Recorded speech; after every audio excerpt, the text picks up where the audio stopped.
There is no doubt that allergies are a problem. We see it in our practices every day. They're an issue that we have to deal with. We have all sorts of treatments, ways to try and deal with them, but there has to be work that's consistently done, ways that we can improve our treatments. Hi, I'm Dr. Brian McDonough. Welcome to Primary Care today on ReachMD.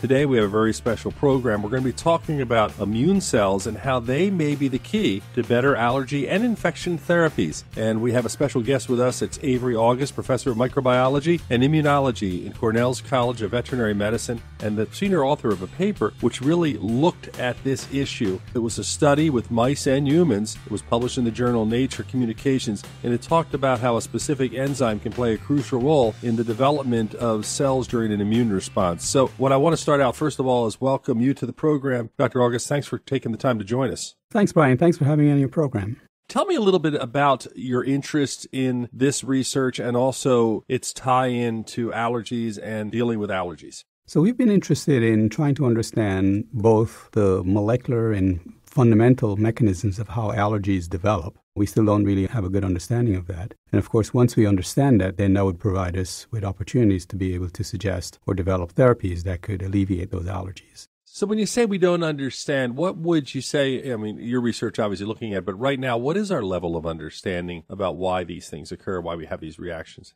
So that's the thing that we have the least amount of information, the why. We understand a bit about how they work. We know that allergies is really an immune response against the allergen, the thing that you're allergic to. And that immune response shouldn't happen under normal circumstances, but for people who develop allergies, it does. And so when they get exposed to the allergens, the thing that they're allergic to, they have a reaction and they suffer from the symptoms. What we don't know is why people develop allergies. There are a number of theories, a number of ideas, genetics, certain genes that are involved in predisposition to allergies, perhaps one's microbial exposure, how much exposure you had as a child when you were growing up to certain allergens. And then there are other ideas about the cleanliness of where you grew up and predisposition for allergies. You hear people talk about it all the time. If you keep kids too clean, you get them showered, we're using antiseptic soaps, all these things, and that's why we see more allergies. Is there any truth to that? There are certainly a number of studies, and studies continue to come out, that actually have supported that idea. These are studies who look at kids who grew up on farms or kids who grew up in areas where they're more likely to be exposed to pets or other animals. And those kids generally are less likely to develop allergies compared to kids who maybe grew up in a cleaner environment. This is actually called sort of the hygiene hypothesis, which is that if you are too clean during early life, when your immune system is developing, then later on in life, it doesn't quite understand when to respond and when not to respond. And so that can then predispose to developing allergies.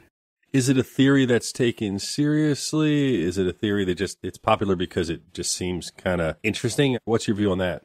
It's definitely a serious theory to the point where workers are now trying to understand what exactly is in the exposure, what sort of microorganisms are in the exposure of kids who grew up in farms and are less likely to develop allergies, so that therapies could be developed along those lines. So there are particular bacteria or fungi that are normal, harmless bacteria or fungi, but being exposed to those particular types of microbes change and allow our immune systems to develop in such a way that you're less likely to get allergies later on.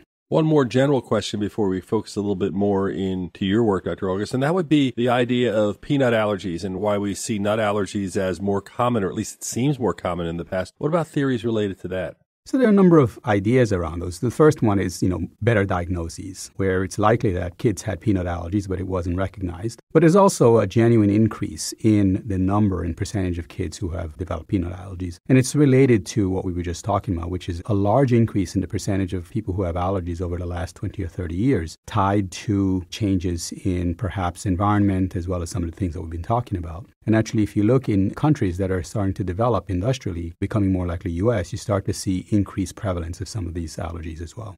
I'm Dr. Brian McDonough. You're listening to Primary Care today on ReachMD. My special guest is Avery August, Professor of Microbiology and Immunology in Cornell's College of Veterinary Medicine. And we're looking at the idea of how immune cells could work in the body and how, at least through research that Dr. August and his partners have looked at, how a specific immune cell may actually lead to one day harnessing the cells to better treat allergies and infections. Let's talk about your work and your study, which obviously got a great deal of attention, published in the journal Nature Communications.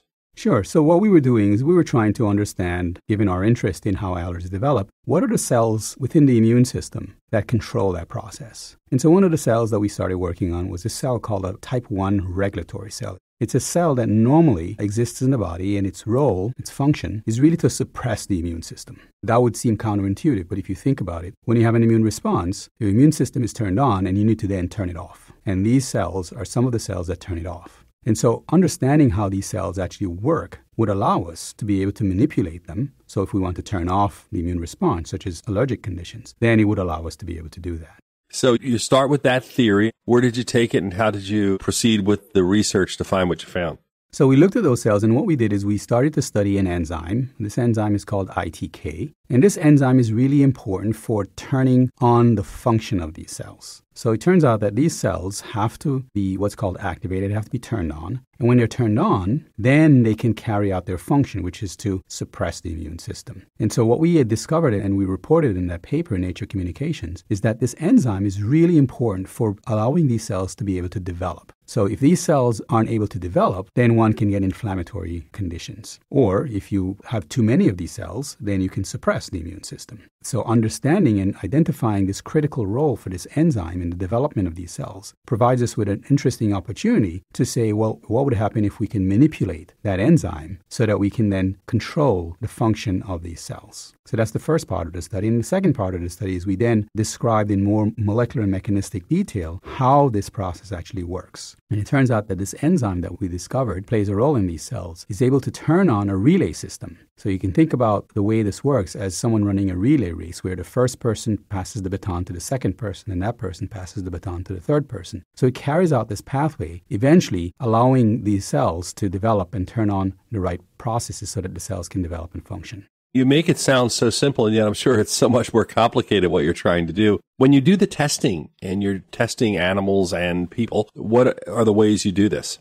So we actually use, for these studies, and for most of our studies studying allergies, of course, there are many types of experiments we ethically cannot do in humans. And so we use experimental mice, animals, to be able to manipulate the immune system, which allows us to be able to study it in much more detail than we could. So our approach is generally to take mice, and we have both genetically engineered mice that allows us to be able to manipulate their immune system and normal mice. And then we can then perform studies where we actually develop allergies in the mice, and then we can study how the allergies develop. We can study what happens when we try to manipulate, for example, these cells to see if we can indeed suppress the development of allergies. And then once we understand that, then we can take that information and we then move to humans and say, can we also do it in human cells? And in the case of this particular study, we first started out using mouse cells because they're easier to work with and we can get many of them. We got a good understanding of the way these cells work. We then did similar experiments using human cells. And what we found is that the human cells work exactly the same way. We can show that this enzyme, ITK, is really important for both the development of the human cells, these are human T cells now, that are involved in the immune response and suppressing the immune response, as well as how they actually do that, how they actually suppress the immune response. So this is very exciting because it allows us to now predict that if we are able to manipulate this pathway in humans, we might be able to manipulate these cells and therefore be able to suppress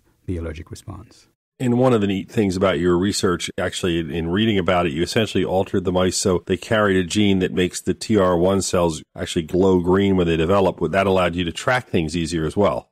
Exactly. So that's one of the sort of the genetic tools that we use, and that's why we use mice for these studies, is because we can genetically manipulate them so that all their TR1 cells, as you indicated, turn green, and actually we can just look under the microscope and we see them glowing green, and we can use that as a very simple measure of asking, are they there? And that means the cells are green or they're not, and which cells are not green. We can also use that to sort of get more of these cells, isolate them, and use them for other studies.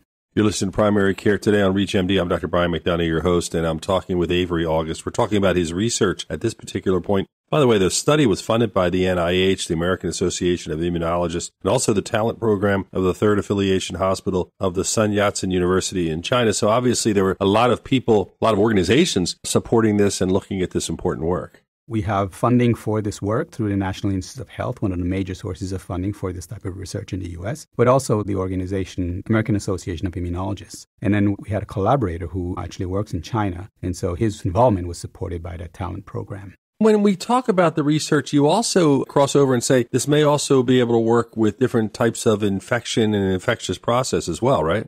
Yes, so one of the important responses to infection with flu is that you can make a really perfect immune response and clear the virus. But if you don't turn off that immune response, you can suffer from significant morbidity and mortality because now you have what's called immunopathology. You have the immune system actually destroying your own tissue. And so these cells are also really important for controlling that process. So when you have an immune response to the flu, your body is trying to clear the infection, and now you have to turn off that immune response once the infection is cleared. So understanding how these cells work allow us to be able to, again, manipulate and change how these cells function during that process. And actually, there's a classic example of this. There was a flu pandemic in 1918, and many people died during that pandemic for many reasons. But one of the reasons that they died was not because they couldn't clear the flu infection, but because they actually had an overabundance of the immune response, and it wasn't turned off in a way that allowed them to clear the infection and survive. So they actually died of the immune response rather than of the virus. Our guest is Avery August. You're listening to Primary Care Today on ReachMD. I only have a minute or so left. Is there something I didn't ask you or an important point you'd like to lead with the physicians listening that would be of interest to them and might be helpful? So one of the interesting things about our work is that there are these subcutaneous immunotherapy approaches for allergies that actually are quite successful in alleviating allergies in many people. And so it turns out that these same cell types that we've been studying and trying to understand how they function, it seems that as if these are the cell types that are involved in whether that particular therapy works. And so this idea of exposing to low amounts of allergen over time to desensitize the individual to that allergen, what we may actually be doing when we do those particular therapies is to turn on these cells so that they can then turn around and suppress the immune response to the allergen.